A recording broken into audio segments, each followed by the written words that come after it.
Monsieur le ministre, il y a quand même deux remarques qui me semblent pertinentes et que vous avez un peu esquivées. La première, c'est qu'il est vrai qu'un avis du Conseil d'État ne vaut pas conformité avec la Constitution. Ça reste à vérifier. N'en faites pas, s'il vous plaît, un élément intangible, parce qu'à partir de là, il n'y aurait plus de discussion possible. En l'état et en l'espèce, ce qui fait autorité, c'est notre conversation démocratique à nous ici.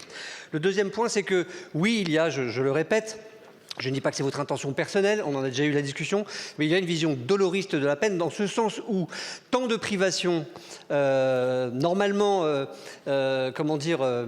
réservées à l'ensemble des détenus, faites là à des détenus qui en l'espèce ne sont qu'en préventive, est exceptionnel et exorbitant de droit commun. Parce que tous les exemples que vous avez pris tout à l'heure sont vrais, mais valent pour les détenus qui sont condamnés. Et là, il y a un vrai sujet. Ce sont pour des gens qui sont, et on verra tout à l'heure quelles sont les suites de la discussion sur la durée. Mais sur votre amendement précisément, il y a quand même un sujet parce que depuis le début, on veut lutter contre le haut du spectre. Et là, vous avez une caractérisation assez large sur notamment des troubles dans l'établissement ou des troubles à l'ordre public qui vont eux-mêmes bien au-delà.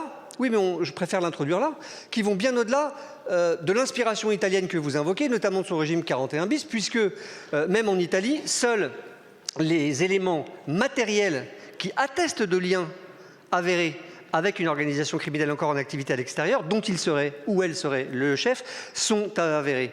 Et je pense que si on suit cette inspiration italienne, on serait bien inspiré, pour le coup, de les suivre et de restreindre la caractérisation des personnes que l'on recherche pour justement s'attaquer à l'essentiel.